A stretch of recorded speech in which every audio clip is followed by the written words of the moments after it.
अस्सलाम वालेकुम। कैसे हैं आप सब लोग? उम्मीद है कि बिल्कुल खैरियत से होंगे और नया साल आपका जो है बहुत बेहतरीन जा रहा होगा, पॉजिटिव जा रहा होगा। सेकंड राउंड अप के साथ जवीर सदीक जो है आप सबको खुशामदीद कहती है और आई एम श्योर कि आप लोगों ने मेरा चैनल जवीर सदीक सब्सक्राइब कर लिया होगा और इसके साथ ऑफिशियल जवीरियाज फेसबुक पेज को भी फॉलो कर लिया होगा। मैं कोशिश कर रही हूँ कि other than Twitter, Instagram, Facebook और इसके साथ साथ यूट्यूब पे भी थोड़ा सा एक्टिव हुआ जाए और बात की जाए। अब बहुत सी खबरें जमा हो गई हैं जिन पे हमने बात करनी है और सबसे पहले हम बात करेंगे बच्चों के फेवरेट, अब शायद इतने फेवरेट नहीं रहे होंगे, शफकत महमूद के हवाले से। शफकत महमूद साहब ने ऐलान किया है कि कोरोना के जो पेश नज़र है वो लोग फ़ैसला ले रहे हैं और इसके साथ साथ जो है वो स्कूल्स को जो है वो दोबारा खोल रहे हैं और मुल्क भर में जो है वो तालीमी इदारे जो हैं वो खोले जाएंगे, यूनिवर्सिटीज़ जो हैं वो दोबारा खोली जाएंगी, जिस पे बच्चे जो हैं वो काफ़ी नाखुश जो हैं वो नज़र आ रहे हैं। और इसके साथ साथ जो है फिर से शफकत महमूद जो बच्चों के वज़ीर आज़म हैं, मीम्स का, वीडियोज़ का और बहुत ज़्यादा चीज़ों का जो है वह हिस्सा बन रहे हैं। और उन्होंने इस हवाले से ट्वीट भी किया कि कुछ जो बच्चे हैं उनको ये फ़ैसला क्यों नहीं आखिर पसंद आ रहा, क्योंकि तालीमी सिलसिला जो है उसको जारी रहना चाहिए। लेकिन मुझे ये फ़ैसला पसंद नहीं आया और मुझे ये फ़ैसला इसलिए पसंद नहीं आया क्योंकि जो कोरोना की सेकंड वेव है वो बहुत ज़्यादा डेडली है। तो उसमें यह होना चाहिए था कि इन इदारों को कम अज़ कम जो है जब तक कि इसका ज़ोर नहीं टूट जाता बंद रहना चाहिए था। लेकिन हमारे यहाँ जो इसकी सेकंड वेव है उसको उस तरह से सीरियसली नहीं लिया जा रहा। और इसके अलावा जो है बच्चों को जो है बहुत ज़्यादा जो है उनको इस वक्त घरों में रहने की ज़रूरत है क्योंकि सर्दी भी है और दूसरा कि सेकंड वेव भी है। बच्चे इसके कैरियर हो सकते हैं। एक हमने बड़ी हैरतनाक चीज़ इस वबा में ये नोट की कि बच्चे जो हैं वो अल्लाह का शुक्र है इससे महफूज रहे, लेकिन बच्चे इसका कैरियर बन सकते हैं। और मुल्क की जो आधी आबादी है वो आपको पता है कि वो बच्चों पे मुश्तमिल है, तो बेहतर है कि वो फ़िलहाल घर पे रहें क्योंकि वो कैरियर बन सकते हैं, चाहे वो स्कूल के बच्चे हों या वो कॉलेज के बच्चे हों, यूनिवर्सिटी के बच्चे हों। अल्हम्दुलिल्लाह कि वो कोरोना से बहुत हद तक महफूज रहे, लेकिन वो कैरियर बन सकते हैं बड़े बुज़ुर्गों के लिए, दरमियानी उम्र के अफराद के लिए और उन अफराद के लिए जो ऑलरेडी बीमार हैं और वो जो है वो कोरोना में जो है आ सकते हैं। अब मेरे नज़दीक ये फ़ैसला जो है हुकूमत का उस तरीके से मुझे पसंद नहीं आया। इसको थोड़ा डिले होना चाहिए, थोड़ा सर्दी का ज़ोर टूट जाता और उसके बाद जो है वो तालीमी साल का आगाज़ होता।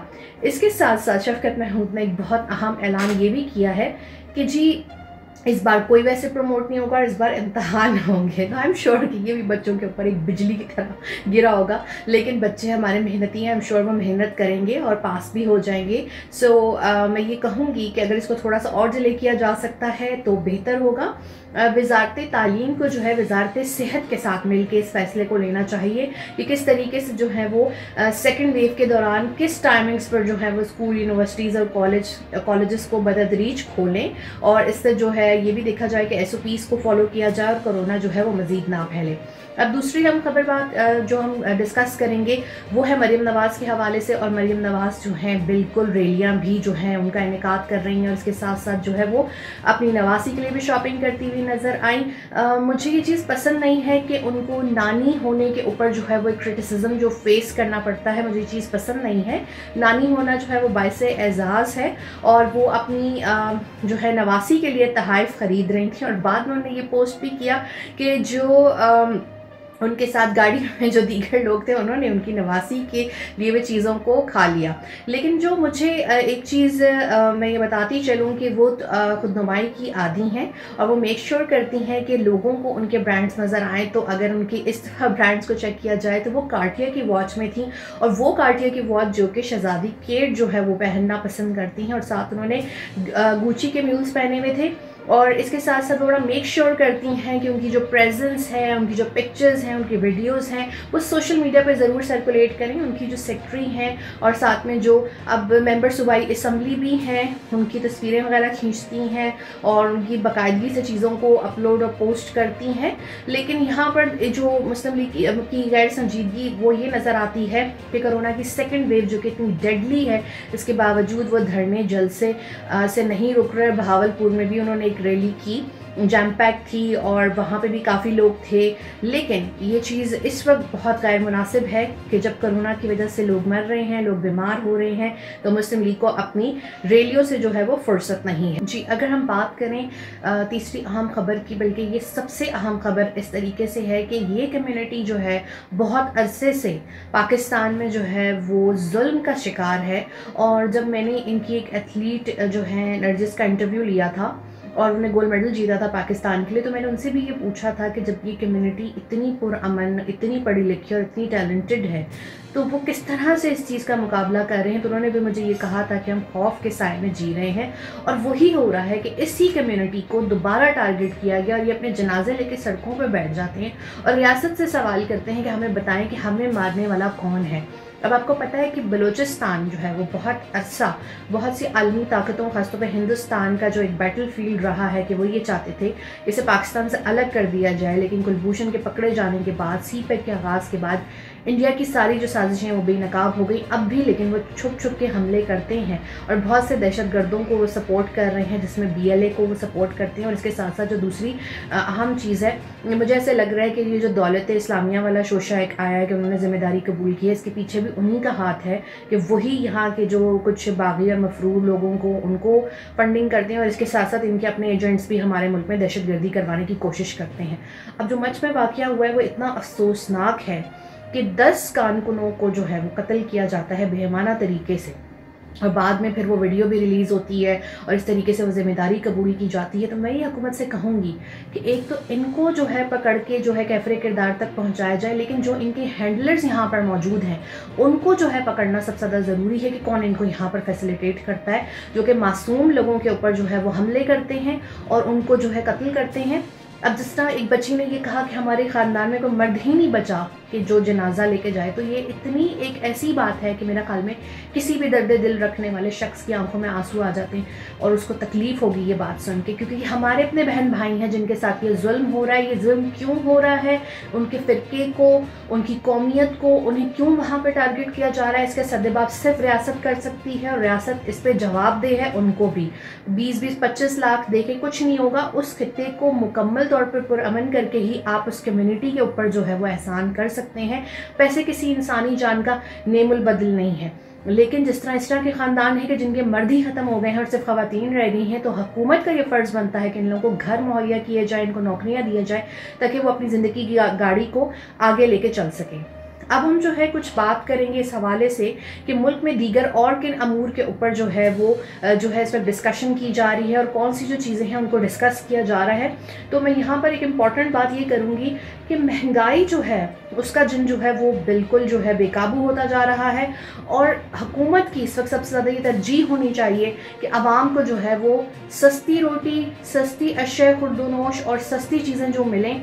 लेकिन हम ये देख रहे हैं कि चीनी इस वक्त फिर जो है वो सेंचुरी बनाने की तरफ जो है वो गामजन है और 85 से 95 जो है रुपए तक जो है वो पहुंच गई है फ़ी किलो के हिसाब से। तो ये अमर अफसोसनाक है क्योंकि चीनी हमारी खुराक का बड़ा ज़रूरी हिस्सा है और हमें जो है हमारे यहाँ लोग चीनी के बगैर जो है मुख्तलिफ मशरूबात हो गए, चाय हो गई या खाने हो गए, मीठे हो गए, नहीं बनाते। चीनी एक बेसिक नीड है, इसको सस्ता होना चाहिए। कि अब फिर से कोई शुगर माफिया जो है इसके पीछे एक्टिव है, वज़ीर आज़म को इसका फौरी नोटिस लेकर इसको जो है अपनी असल जो है कीमत पर जो है होना चाहिए।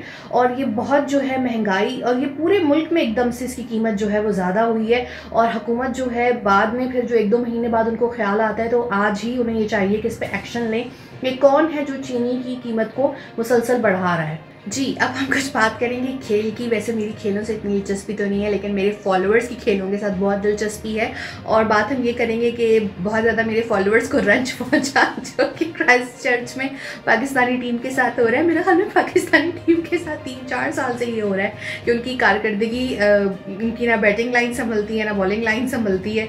और उसमें हुआ ये है कि कीवीज़ ने उनके लिए रन्स का पहाड़ खड़ा कर दिया है, ठीक है। और उन्होंने जो मैं मतलब एक जो चीज़ मैं देख रही थी शायकीन को बिल्कुल अच्छी नहीं लग रही थी वो ये थी कि वाइट बॉल की मद में 17 रन्स जो हैं वो कौमी क्रिकेट टीम ने दे दिए न्यूजीलैंड की टीम को। तो वो चीज़ भी जो है हमारे शायकीन को पसंद नहीं आ रही थी। और दूसरा, अगर हम बात करें कि क्राइस्ट चर्च में क्या इस वक्त पोजीशन है, तो बहुत ज़्यादा रन्स का पहाड़ बना चुके हैं और 659 रन्स बनाए 6 विकेट्स पर। और अब ये है कि पाकिस्तानी टीम की जो कारकर्दगी है वो बड़ी डामाडोल किस्म की बहुत अरसे से है। मेरा ख्याल में इसमें नए टैलेंट को सामने आना चाहिए और पॉलिटिक्स जो है वो ख़ात्मा होना चाहिए, क्योंकि पाकिस्तानियों के जज्बात इस खेल के साथ जुड़े हैं, लेकिन इस चीज़ का शायद बोर्ड को और क्रिकेटर्स को एहसास नहीं है। और मेरा ख्याल में कि जब तक अच्छी परफॉर्मेंस नहीं देते तो क्रिकेटर्स की जो एक मॉडलिंग और ये जो है कमर्शियल्स में आते रहते हैं, तकरीबात में शिरकत, इस पर पाबंदी लगा देनी चाहिए कि जब तक आप अच्छा खेल के नहीं दिखा रहे तो हम आपकी मॉडलिंग देख के क्या करें। मॉडलिंग के लिए तो मॉडल्स और एक्टर्स हैं ना, प्लेयर्स को तो अच्छा खेल के दिखाना चाहिए। दूसरी जो एक बहुत मज़े की खबर मुझे नज़र आ रही थी वो ये थी कि आयशा उमर जो है वो बड़ी तनकीद का निशाना बन गई। क्यों? अपने लिबास की वजह से। और लिबास की वजह से जब ये तनकीद का निशाना बनी तो इन्होंने जो है अपने आप को डिफेंड भी किया उस हवाले से। अच्छा, जो अदाकार होते हैं आपको पता है कि वो लिबरल, बहुत ज़्यादा लिबरल होते हैं और इसी तरह के कपड़े पहनते हैं। मेरा ख्याल में अदाकारों को उनके थोड़ा सा उनके हाल पे छोड़ देना चाहिए और इस तरह जा जा के उनकी टाइमलाइन वॉल्स पर उनको क्रिटिसाइज़ नहीं करना चाहिए। और ठीक है, उन्होंने एक बहुत मगरबी लिबास पहना हुआ है, लेकिन फिर भी आपको पता है कि शोबिस जो हैं वो इसी तरीके से जो है पहनते हैं और जो वो ये समझती हैं कि इस तरह के कपड़े पहन के जो है वो ख़वातीन बाख्तियार होती हैं। मेरा ख्याल में कि थोड़ा सा मार्जिन देना चाहिए अदाकारों को, और अदाकारों को भी थोड़ा सा हमारे माशरती इक़दार का ख्याल रखना चाहिए, लेकिन फिर भी हेट स्पीच और उनकी टाइमलाइन पे जाकर उनको बुरे बुरे कमेंट्स नहीं देने चाहिए। आज की जो लास्ट स्टोरी मैं डिस्कस करूँगी वो बहुत ज़्यादा इम्पॉर्टेंट इस हवाले से है कि हमारे मुल्क में जो है रिलीजियस टॉलरेंस बहुत हद तक जो है वो ख़त्म होती जा रही है, जो कि एक अच्छा फेल नहीं है। पाकिस्तान के झंडे में जो एक सफ़ेद रंग है वो अक़लियतों का रंग है, तो फिर अक़लियतों को भी पूरी जो है एक इजाज़त है कि वो लोग यहाँ पर आराम से रहें, अपने तमाम अकायद के मुताबिक रहें, क्योंकि यही हमारा आइन भी कहता है और यही हमारे कायदे आज़म भी कहते हैं।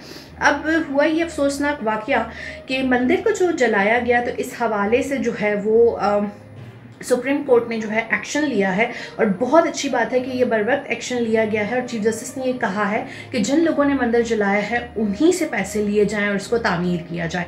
ये एक बहुत जो है हसन बात है, रिमार्क्स है, और इस पे फैसले पे अमल दरामद होता है तो ये बहुत बेहतरीन चीज़ होगी, ताकि आइंदा जो लोग अक़लियतों के साथ ज़्यादती या जुल्म का सोचें तो उनको पता होना चाहिए कि कानून की जो नज़र है वो उन पर है और वो ऐसा कोई इक़दाम नहीं कर सकते जिससे हमारी जो रिलीजियस माइनॉरिटीज़ हैं उनके सेंटिमेंट हर्ट्स हो, उनके सेंटिमेंट जो है वो हर्ट हो, और उसके साथ साथ जो है ऐसी कोई चीज़ नहीं करनी जिससे उनको नुकसान पहुंचे, क्योंकि वो भी उतने ही पाकिस्तान के शहरी हैं जितने आप और मैं पाकिस्तान के शहरी हैं। अब मैं आप सबसे इजाज़त चाहूँगी, इंशाल्लाह दोबारा जो है जल्द आपसे तीसरे राउंड अप के साथ मुलाकात होगी और मैं एक स्पेशल वीडियो बना रही हूँ, वो भी इंशाल्लाह जल्द अपलोड होगी। कुछ शादियों के हवाले से डिस्कशन की जाएगी कि हमारे मुल्क में दूसरी या तीसरी शादी को इतनी बुरी नज़र से क्यों देखा जाता है, अगर कोई हंसी खुशी रहना चाहता है तो इससे लोगों को क्या मसाइल हैं। मुझे फ़िलहाल आप इजाज़त दीजिए और आई एम श्योर कि आपको राउंड अप पसंद आएगा। अपना फीडबैक ज़रूर दीजिएगा। अल्लाह हाफ़िज़।